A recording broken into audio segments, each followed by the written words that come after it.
Shalom. Ya Tuhan, Engkaulah yang mengenal hati semua orang. Kita juga bisa merefleksikan dalam kehidupan pribadi.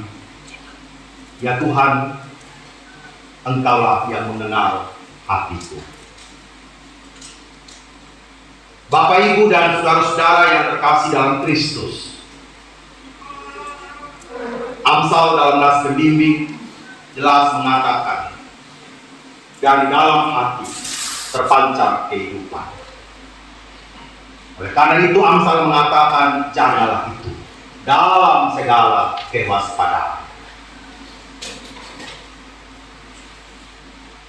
Persoalan yang dialami oleh para murid bersama dengan Yesus dalam pelayanan bukanlah persoalan tentang engkau mampu secara ilmu pengetahuan, engkau mampu secara fisik untuk mengikuti Yesus dalam pelayanan, tetapi lebih daripada itu adalah hatimu, niatmu, motivasi.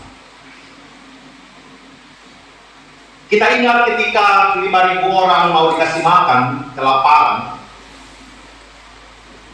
Sebenarnya murid Yesus bisa merespon dengan baik terhadap Tuhan Yesus.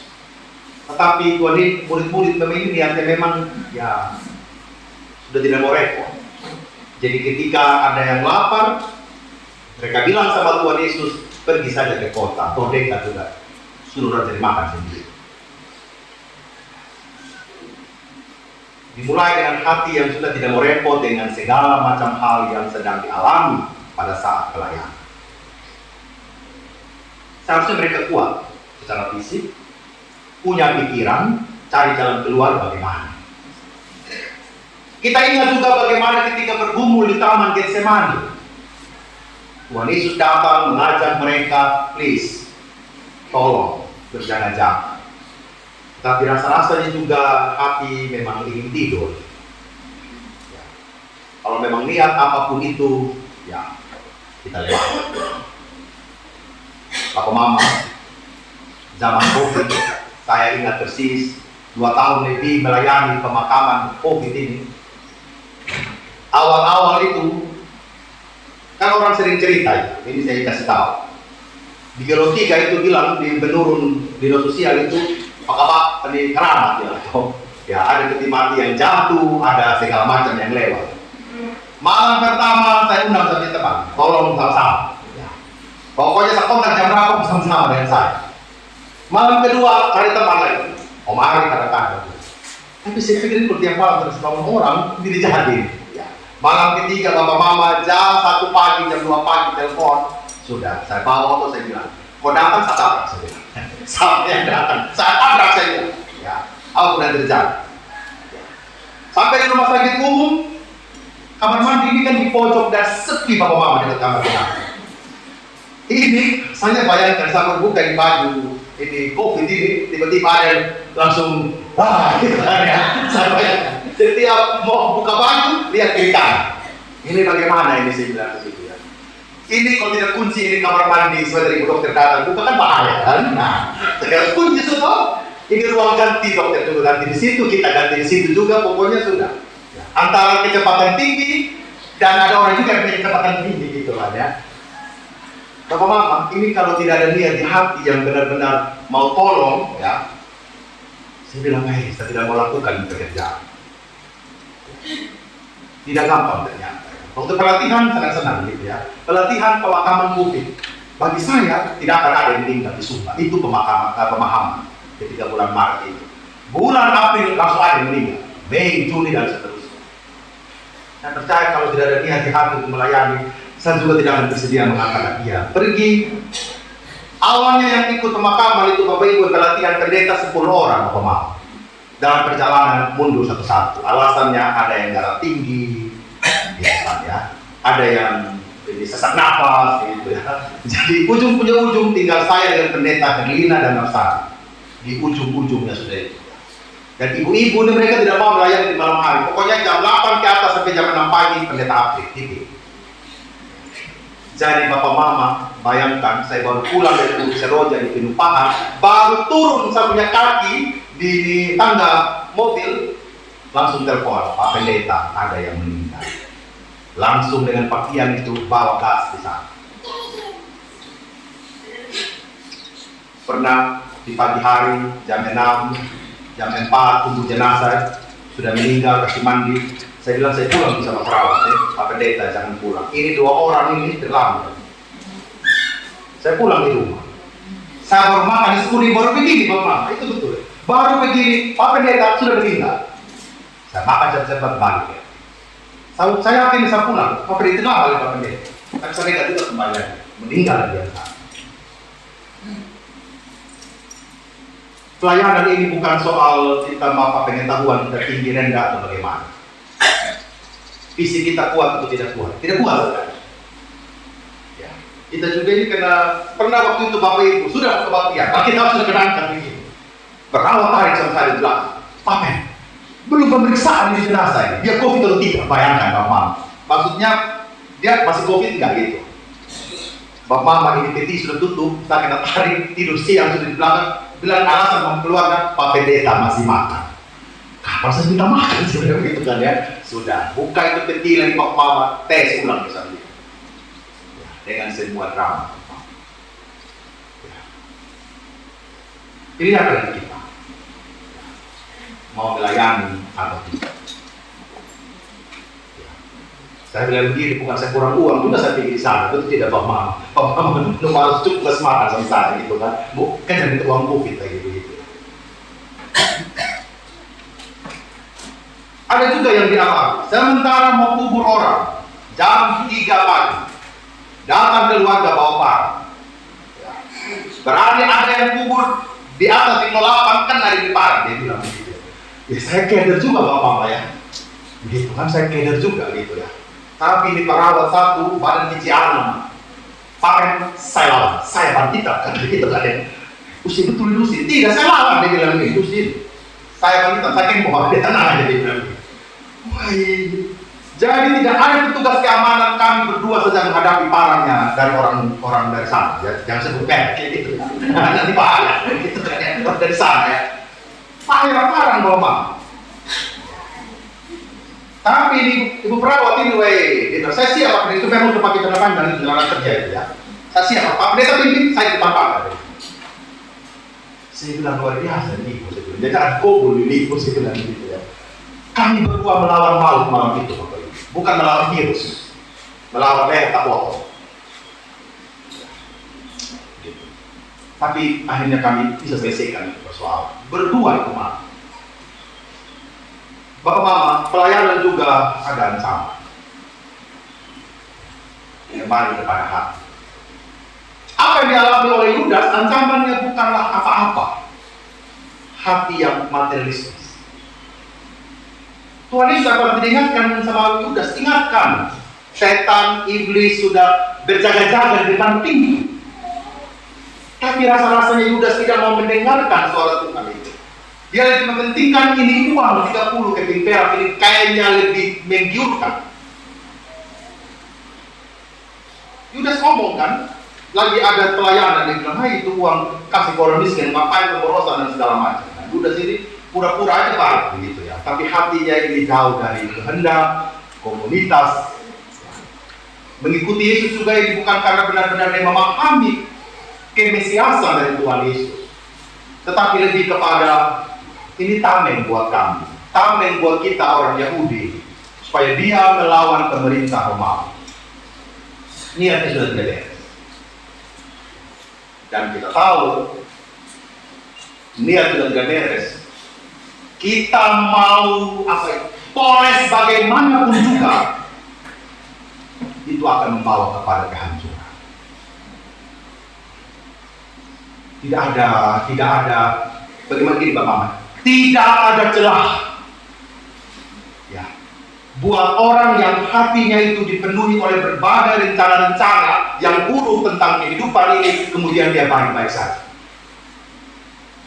Tidak gampang mengaminkan kebenaran ini Bapak Mama. Kita mulai bilang begini, kenapa itu perut tidak mati aja? Hatinya sudah tidak baik. Kenapa itu penjahat tidak mau mati aja? Hati kita memberontak. Dan kadang-kadang orang yang punya niat yang baik itu Bapak Mama, niat yang tulus, bisa saja dia yang paling teraniaya. Itu tidak Bapak Mama. Dia yang paling teraniaya. Dia yang paling dicurigai dalam seluruh tindakan hidup.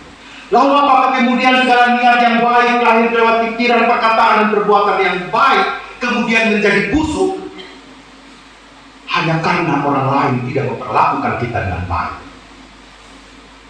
Hanya karena orang lain tidak menghargai seluruh kebaikan kita, kemudian kita menjadi orang yang berubah? Tidak Bapak Mama. Hati itu tetap kita jaga, meskipun apapun di luar itu kotor. Suka tidak suka, kita setuju, Mama ini firman Tuhan.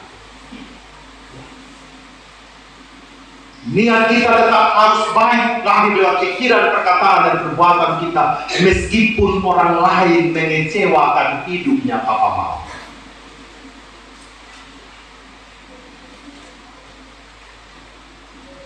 Kami masih berjumpa cerita ada anak yang sedang mengalami kepahitan dengan orang tua.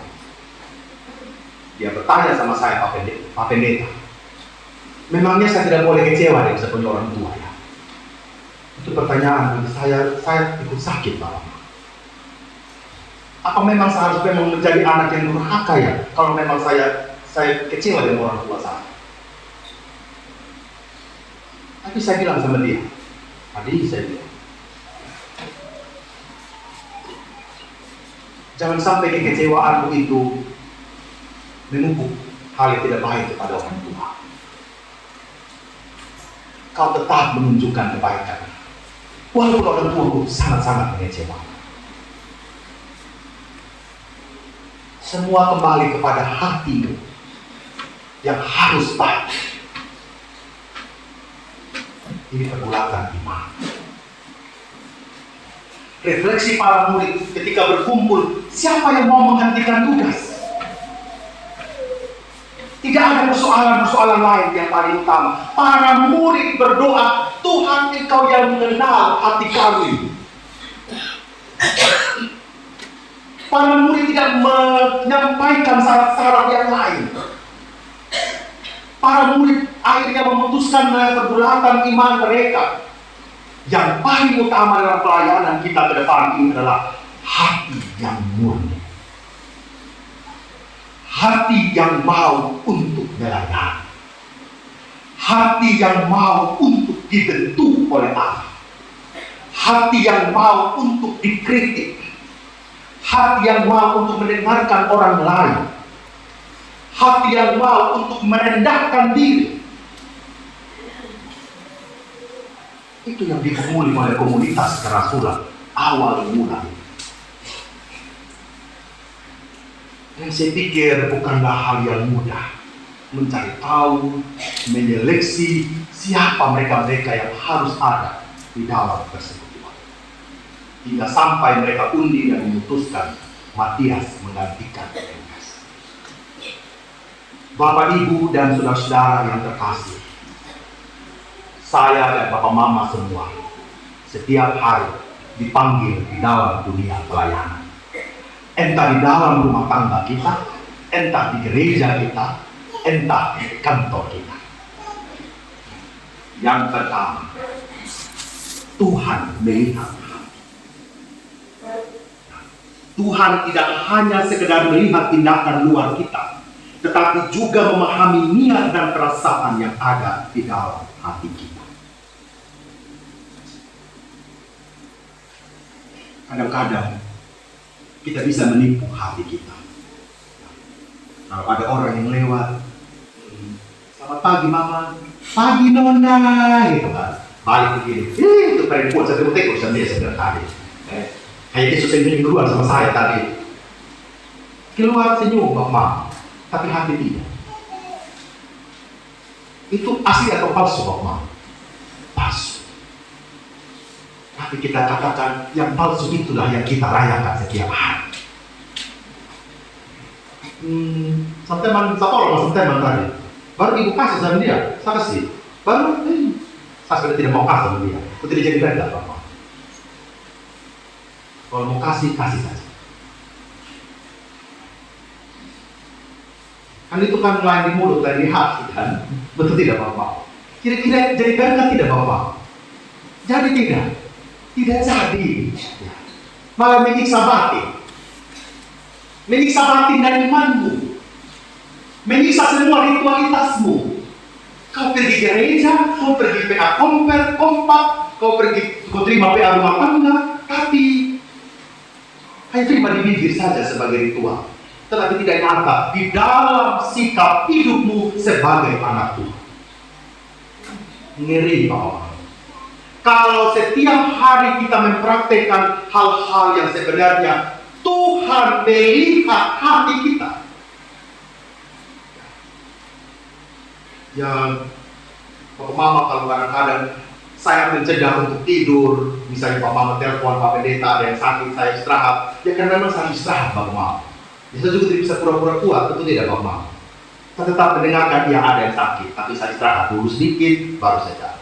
Jangan salih waktu itu Bapak Mama, tanya Ibu Ferlin ya, Ibu Ferlin dalam buat pola histori ya. Saya tidur 10 menit Bapak. Saya tidur karena sampai kepala sakit sekali. Saya bilang ini kubur orang mati, baru jalan kubur orang mati. Saya bilang sama Ibu Ferlin, saya tidur, saya bilang orang drama di muka sana. Saya tidur 10 menit. Saya duduk dengan diri saya sendiri. Saya tidur. Saya sampai kepala tiba-tiba ini kayak motor tapi begitu lah. Saya tidur.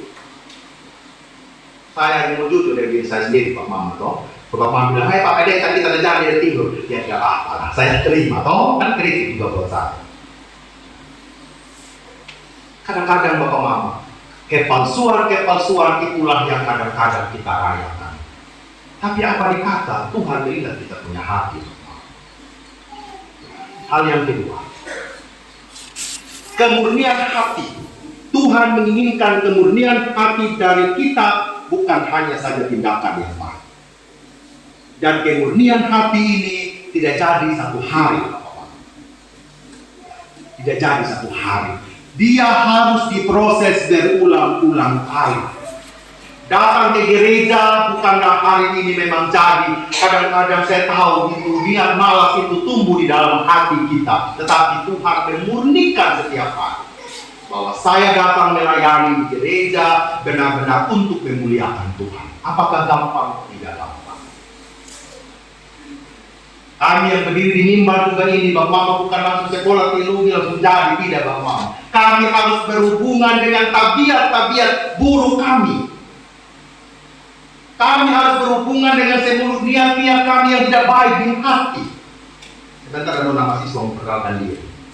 Nona tidak besok kok kita harus ketempatkan di kota Nona. Kau di ujung Pahang sana, kau di ujung pintu Pahang sana yang jalan pun tidak ada, sinyal tidak ada. Tidak gampang. Dimurnikan dengan persoalan-persoalan di dalam jemaat. Kamu kuat atau tidak?